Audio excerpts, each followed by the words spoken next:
Está conosco Luiz Maurício Rezende, com quem vamos conversar sobre religião e religiosidade.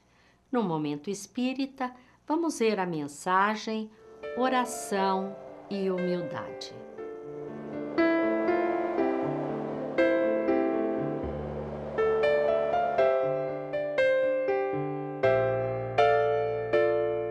A humanidade sofre com o desconhecimento das causas dos seus problemas.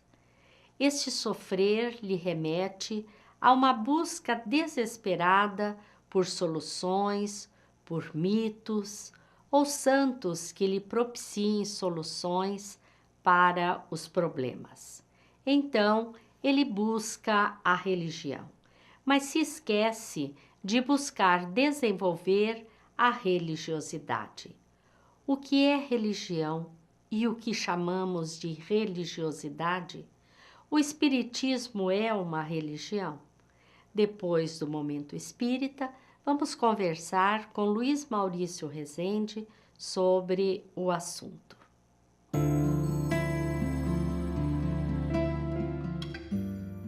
Meu Deus, sei que ainda sou um ser em evolução e que muitas vezes fujo dos objetivos que o Senhor traçou para que eu alcance a minha felicidade. Sei também que nem sempre consigo fazer o bem que desejo, e muitas são as vezes em que faço o mal que já não gostaria de fazer. Por isso venho a Ti, Senhor, para rogar forças, coragem e lucidez para acertar mais vezes do que me equivocar. E quando me equivocar, que seja por fraqueza ou ignorância, mas nunca por deliberação. Venho a Ti para pedir que não permitas em tempo algum que eu perca a vontade de viver, apesar dos momentos de dor e de sofrimento que por certo terei de passar. Pedir ajuda para cultivar o otimismo, mesmo que o futuro não seja tão promissor.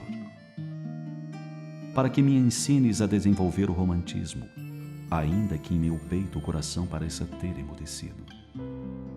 Senhor, ajuda-me a não perder a fé na amizade, mesmo que às vezes os amigos me traiam ou me abandonem nos momentos em que mais precisar deles.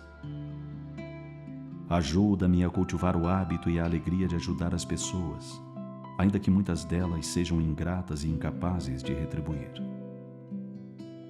Ensina-me a manter o equilíbrio até nos momentos de grandes abalos, em que tudo conspire para que eu perca o rumo. Senhor, ajuda-me a amar sem esperar retribuição, nem reconhecimento dos seres amados.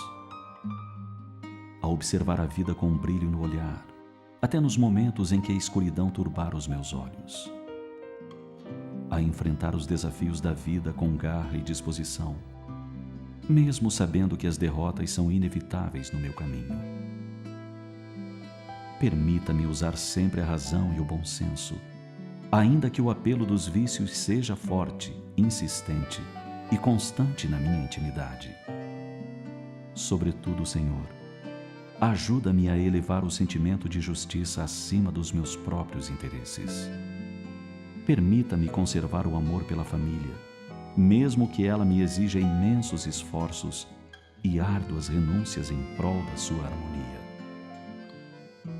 Ensina-me a ver sempre o lado bom e belo das coisas, apesar das lágrimas que brotarem amargas do fundo da minha alma. Senhor, que eu jamais perca a vontade de herdar as estrelas, mesmo habitando um planeta pequeno e de categoria inferior. E acima de tudo, que eu jamais esqueça que o Senhor é a inteligência suprema do universo e que me ama infinitamente, que provê minhas necessidades, ampara-me sempre e só quer o meu aperfeiçoamento. Que eu possa entender as pessoas que são mais frágeis do que eu, a não julgar o meu semelhante, a educar meus sentimentos e a desenvolver minha inteligência. E por fim, que eu nunca esqueça que sou um espírito imortal e que minha felicidade é uma conquista minha. nos dias em que a tristeza se apresentar dissimulada e insistente em sua janela, recolha-se por alguns instantes. Busque sintonizar com as forças do bem que pairam acima das nuvens densas que envolvem a terra e alimente sua intimidade com a harmonia celeste. Não se deixe envolver pela tristeza, pois ela impedirá você de ver a esperança que insiste em lhe acenar com a certeza de que um novo e lindo dia surgirá. Oração e humildade é o título desta mensagem que está no CD número 10. Os CDs Momento Espírita são produzidos pela Federação Espírita do Paraná e podem ser adquiridos através do site momento.com.br.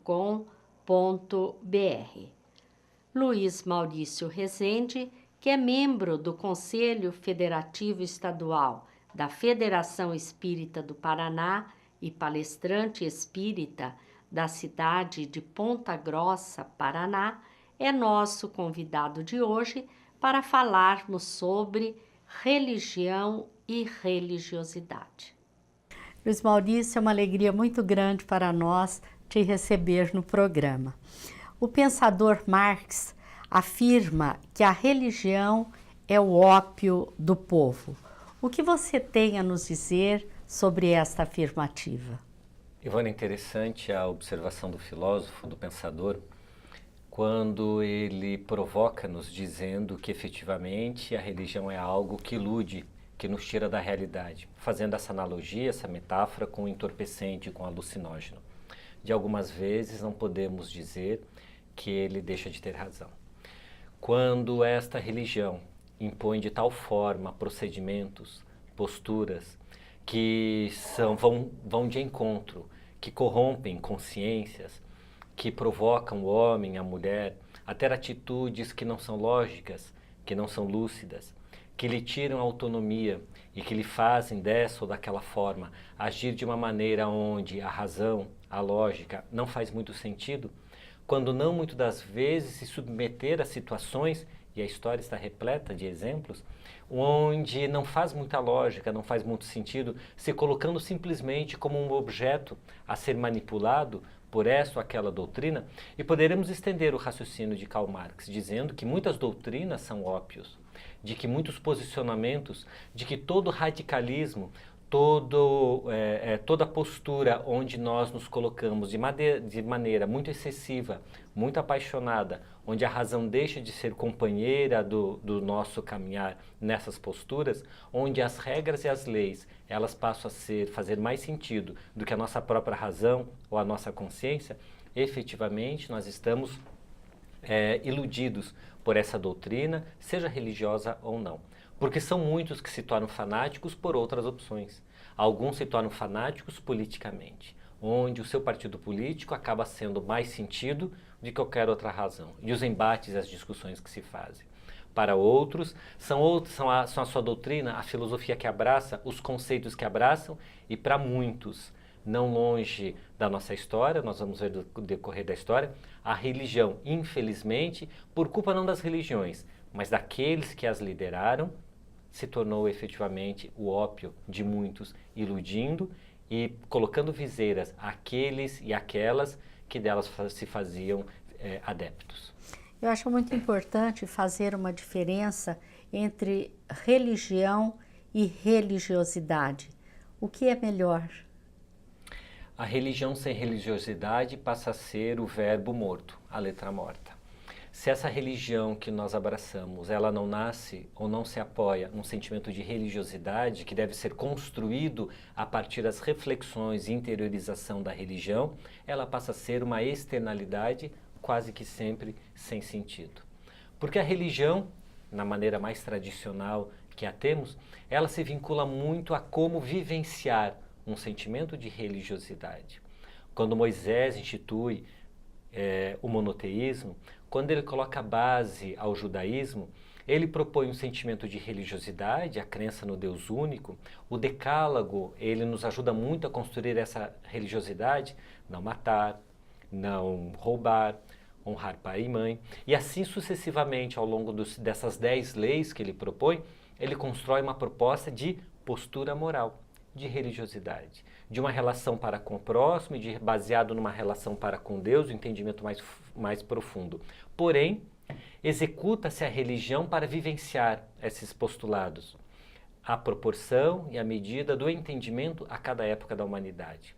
Então nós vamos ver, no princípio do judaísmo, uma religião muito vinculada a simbologias, a símbolos que materializavam esse sentimento. As oferendas, os sacrifícios dos animais, as festas religiosas no calendário judaico, todas elas externalizam, elas materializam no entendimento como que para dar a nós essa concepção mais material do que é a religiosidade. À medida que nós vamos conseguindo abstrair essa nossa relação com Deus de vínculos materiais, essa religiosidade passa a ocupar um espaço muito mais importante na nossa intimidade do que efetivamente a religião. Quando a nossa religião se propõe ou é eminentemente essa externalização. Quando a nossa religião provoca-nos a mudança de conceitos, nos propõe uma filosofia um pouco mais aprofundada para nos entender a nossa relação com Deus, entender a nossa relação com o próximo, essa religião ela constrói pontes muito mais profundas e sólidas com esse sentimento interior nosso, que é a religiosidade. E esses conhecimentos vão nos transformando, né, Maurício? Porque a religião em si, Ivone, ela não necessariamente nos transforma. Quando nós concebemos a religião apenas com os ritos, os aspectos externos, os compromissos externos de tal dia em tal hora para tal rito, ou para tal cerimônia, ou para tal evento, nós vamos percebendo que ela toca-nos muito pouco por dentro, porque nós estamos externalizando. E aí, o grande problema disso, quando nós nos vinculamos só com esse aspecto externo da religião, é esquecer-se de tocar a intimidade. Pois que, se eu toda semana, em tal dia, eu vou ao meu templo religioso, seja a casa espírita, seja a igreja católica, o templo evangélico, se eu tenho esse compromisso, eu não tenho mais nada, estou quites com o Senhor. É a religião. Cumprir o seu dever. É a religião, não a religiosidade. Se eu encomendo preces, orações a terceiros, para fazer por este, por aquele ou por mim mesmo, para interceder por mim, eu estou cumprindo com a religião. Mas não toca a minha religiosidade, não toca a minha intimidade. Então vamos percebendo que quando nós nos preocupamos única e exclusivamente com a externalidade, esse sentimento interior que efetivamente constrói raízes e nos modifica, que é a religiosidade, ele passa a ficar um pouco desapercebido. E aí então nós pouco nos modificamos. É uma religião que nos torna impermeável. Nós temos a preocupação de executá-la externamente e pouca preocupação de interiorizá-la. E mesmo quando o Espiritismo nos propõe uma religiosidade mais aprofundada, porque abre mão dessa externalidade, ainda alguns de nós espíritas, no movimento espírita, percebemos por atavismo, por falta de reflexão mais aprofundada, mantendo a mesma concepção de religião. Então eu não vou mais no templo da religião de outrora, mas eu vou uma vez por semana na palestra espírita, estou quites. Eu já não mais faço a comunhão ou qualquer outro rito, mas eu vou tomar o passe, a água fluidificada. Então eu vou na mesma proposta de externalização e pouco esforço de internalização. Você acha que é possível estruturar um raciocínio científico sem perder a religiosidade, o sentimento de Deus em nós? Eu acho que uma das frases mais corajosas que Kardec teve, uma das atitudes mais corajosas, foi escrever no frontispício de Evangelho segundo o Espiritismo que fé inabalável só é aquela que se apoia na razão, ou que tem a razão, que enfrenta a razão face a face em todas as épocas da humanidade. Quando ele escreve isso, na década de 60 do século XIX, nós vamos perceber o que existia de ciência nessa época e o que existe de ciência hoje. Não se sabia de DNA, não se sabia de Hubble, telescópio Hubble falando de 200 bilhões de galáxias no universo, não se conhecia muito pouco, conceitos de química estavam muito próximos do conceito da química da Grécia Antiga, todas as ciências eram muito incipientes. Darwin tinha recém-publicado o seu livro Evolução das Espécies, então vamos perceber que todos esses conceitos que para nós hoje são comuns, ali estavam incipientes ou nem existiam ainda. E ao longo desse mais de século, entre essa frase no frontispício, no início do Evangelho segundo o Espiritismo e hoje, a ciência deu largos passos e a fé espírita continua firme, encarando-a com razão. Isso quer dizer que esse entendimento da fé, essa construção da fé, ela se dá a partir de princípios lógicos e não de aceitar-se simplesmente por aceitar. Por isso, quando nós nos postulamos ou abraçamos dogmas, faz sentido. Toda doutrina, toda religião tem seu dogma. Mas posições dogmáticas é que nos trazem problema, porque elas são inquestionáveis. Então, a doutrina, a religião, que não se permite o questionar-se, que não se permite confrontar com a razão, com a lógica, ela tem fragilidades na sua estrutura. Por isso entendemos que é necessário questionar a nossa fé. É natural que haverá um momento onde a fé se faz não na razão, mas no sentimento. Mas quem irá nos levar, nos conduzir até esse momento, quem nos conduzirá à mão, será a razão. Então a razão tem que nos conduzir até esse passo, para que nós possamos então ter uma fé de entendimento profundo. Porque, por exemplo, para a gente exemplificar isso que conceituamos, alguém muito caro a mim desencarna, morre. Eu perco alguém, como comumente a gente diz, quando na verdade a expressão já por si só incorre em erro, porque não perdemos a ninguém. Mas alguém que parte para o mundo espiritual. Eu tenho certeza absoluta, a ciência me prova que ela continua vivendo e que ela está lá no mundo espiritual? Não, necessariamente. Não há experimento científico inquestionável a respeito disso. Então é uma questão de fé? É. Mas onde que está a razão? A razão está no fato de que eu entendo que a única lógica possível para a existência é a reencarnação. Porque como explicar os disparates, como explicar as incongruências, como explicar as dicotomias da vida, se não através da reencarnação, da lei de causa e efeito, de perceber que somos herdeiros de nós mesmos nessa existência e estamos construindo a nossa herança para as próximas existências. Então a razão me convence disso. E a partir de então, quando eu me deparo emocionalmente com uma situação dessa, eu já não choro de desespero, mas eu derramo lágrimas de saudades. É a fé aliada a uma construção de um raciocínio lógico, que parte de uma construção lógica de desencadear de fato, próprio da construção do raciocínio científico. Ao questionamento da parte de muitas pessoas com relação ao espiritismo ser uma religião. E Allan Kardec afirma que o espiritismo é uma ciência. Afinal, Luiz Maurício, o que você nos coloca com relação ao espiritismo como religião? É uma religião? No prefácio do livro O que é o Espiritismo, Allan Kardec define o Espiritismo como sendo uma ciência. É a ciência que estuda o espírito, a sua natureza, o seu destino, a sua origem e a sua relação com o mundo material. É interessante quando ele, ao estruturar todo esse compêndio de informações que tinha em mãos, ao elaborar toda essa proposta, ele primeiro define como ciência. Essa é a primeira definição de Kardec, porque esse foi o primeiro impulso dele, esse foi o primeiro movimento dele, de extrair as informações que vinham dos espíritos com uma metodologia científica, e ele o faz. E o explica muito bem na primeira parte do livro dos Médiuns, quando ele fala do método. Ele propõe que o método para o espiritismo é de não construir hipóteses e comprová-las, como algumas ciências o fazem. Ele prefere uma outra metodologia, a experimental. Ele vai experimentando essa relação com os espíritos. Utiliza-se de médiuns, experimenta os médiuns, que era necessário fazê-lo, consulta vários em perguntas mais delicadas, espinhosas, porque ele sabia que os espíritos diferem-se de nós, tal como nós, em termos de capacidade, de intelectualidade, de conhecimento do mundo espiritual. Então ele vai experimentando. Sabe das limitações dos médiuns, vai os experimentando. Então ele faz toda essa estrutura científica com método próprio, com objeto de estudo próprio, o espírito. O que difere das ciências ordinárias é que nós não estudamos a terceiros quando falamos de espiritismo, mas estudamos a nós mesmos. Quando Kardec fala que o espiritismo estuda o espírito, a sua origem, o seu destino, nós podemos dizer, o espiritismo estuda a nós mesmos, a minha origem, ao meu destino, a minha natureza, a minha relação com o mundo material, porque nós somos espíritos. O princípio inteligente do universo. Quando ele relaciona-se conosco, há uma relação inexorável nisso, que as nossas ações, elas não são determinísticas, como as da química, as da física. Se eu pego qualquer objeto e largo e lanço ao solo, apenas o largo, ele vai cair em direção ao solo, com uma velocidade e um tempo de queda que a física calcula facilmente.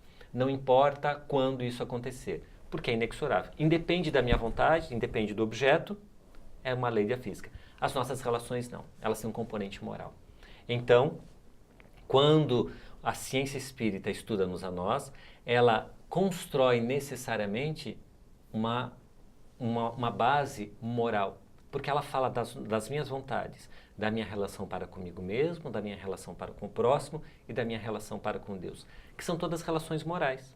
Que a partir de um parâmetro de moralidade eu posso dizer se elas são morais ou imorais, quando elas fogem desse padrão de moralidade. E a partir do momento em que nós nos relacionamos moralmente, ou a partir desse parâmetro moral, e essa moral é absoluta, não é relativa, então ela independe de tempo, espaço, cultura, povo, porque a moral para o Espiritismo é aquilo que está coerente com as leis de Deus. Então, agir moralmente, agir conforme as leis do universo, é agir conforme as leis de Deus, as leis amorosas de Deus. E aí a minha relação com Deus modifica-se. Então, se a ciência espírita constrói uma proposta filosófica e essa proposta filosófica, por coerência, me faz agir de maneira mais coerente com as leis de Deus, é uma religião. Por que é o conceito da religião? O voltar-se a Deus, vincular-se a Deus. Então as coisas estão indissociáveis. Esse princípio de ciência, essa consequência ou necessidade de construção filosófica para uma consequência de uma postura religiosa diferente, por questão de coerência. Então, efetivamente, o Espiritismo é religião. Muito embora Kardec sabiamente tenha respondido de que essa resposta, se ela não é religião, depende do próprio conceito de religião que nós o definamos. Diz Kardec, se para você a religião necessariamente esteja vinculado a ritos, a hierarquia religiosa, a essa externalidade que falávamos há pouco, o Espiritismo não é religião, sem nenhum demérito, diz ele. Porém, se o nosso conceito de religião for de religar-se a Deus, a etimologia da palavra, efetivamente o Espiritismo é religião. Apesar de as religiões apresentarem teorias diferentes, todas elas são dignas de respeito, não é, Luiz Maurício? De uma maneira muito honesta, Kardec faz essa pergunta em O Livro dos Espíritos, na Lei de Liberdade. Ele pergunta se toda doutrina é digna de respeito. Mesmo que falsas, ele pergunta. E a pergunta é interessante, porque há muitas doutrinas falsas. Quando a gente fala para o Espiritismo, não existe esse conceito de penas eternas, de um céu e o inferno eterno, onde eu vou ser condenado a um céu eterno de bem-aventuras ou ao inferno eterno de sofrimento. Então, acreditamos que essa doutrina ela não é verdadeira. Religiões e doutrinas que defendem essa postura que é falsa ao nosso olhar, elas são dignas de respeito? É provocativa a pergunta que ele faz aos espíritos. E de uma maneira muito coerente, os espíritos respondem a Allan Kardec. Sim, com uma condição. Toda doutrina é digna de respeito com uma condição. Desde que leve o homem ao bem. Ao bem. Esse é o princípio mais importante. Por quê? Emmanuel, através da mediunidade, Francisco Cândido Xavier, faz uma metáfora muito interessante. Ele diz que as religiões são como cacos de um grande espelho quebrado. Alguns cacos são pequenos, outros cacos são maiores. Todos refletem a verdade, com maior ou menor dimensão. Como a religião está diretamente proporcional ao nosso entendimento, aos nossos valores, à nossa própria capacidade de compreensão de Deus, é natural e necessário que tenhamos as mais diversas religiões. O mais importante é que todas façam uma transformação moral para a nossa conduta. Então não há a melhor religião. Há o melhor daquele que segue a religião. Muito melhor um excelente católico, um excelente evangélico, um excelente budista do que um espírita hipócrita. Não vale a pena sermos espíritas e hipócritas na nossa postura. Escolhamos outra religião, então, para sermos coerentes e não nos forçar a esta ou aquela religião. Porque o importante dessas religiões, que são meios e nunca fim, porque o fim é nos conduzir a Deus. Todas elas são caminhos que optamos para o mesmo destino. Encontraremos-nos todos lá à frente, quando entendermos Deus e a religião passa a ser as leis do universo. E é interessante a identificação da pessoa, né? Porque muitas vezes uma pessoa se identifica com determinada doutrina, outra se identifica com outra, e cada religião vem atender ao anseio de cada pessoa. Escutava há pouco de uma colega espírita que falava de sua mãe, que passou aos 90 anos, passou por uma cirurgia, porque estava com câncer no seio, e teve que passar por sessões de radioterapia muito intensas. E uma senhora de 90 anos, a saúde frágil, a família muito preocupada, os filhos muito preocupados, e ela me contava que a grande lição de fé da mãe, católica que o é, e ela espírita, falava, me deu uma grande lição de fé, porque jamais reclamou de que ia nas sessões de químio, de radioterapia com o terço na mão. E aí os atendentes perguntavam, a senhora gostaria que a gente ligasse a TV, fizesse alguma coisa? Não, eu vou rezar aqui, vou orar. E passava o tempo em oração, com seu terço, na sua prática religiosa própria do catolicismo, mas dando um exemplo de uma fé exemplar, de uma fé que nos comove, de perceber como aos 90 anos se permaneceu altiva, firme, coerente, sem temer, sem vacilar e entendendo que os seus destinos e os desígnios de Deus eram maiores do que qualquer provação que ela passava. Temos que passar isso, né, minha filha? Ela falava, como é que é aquilo que você fala de provas e expiações, ela utilizando a terminologia espírita, mas na sua fé católica. Então, para ela, para essa senhora, a melhor religião com certeza é o catolicismo. Por que forçá-la a ser espírita? Sim. Se o catolicismo lhe preenche as necessidades religiosas e ela dá um exemplo que nos comove. A cada um com a sua religião, conforme as suas necessidades. O importante é que ela nos faça melhor. Luiz Maurício, muito obrigada pela sua participação. Esperamos tê-lo muito em breve conosco. Foi um prazer. Agradecemos a todos vocês que mais uma vez estiveram conosco. Esperamos estar juntos no próximo programa e lhes desejamos muita paz.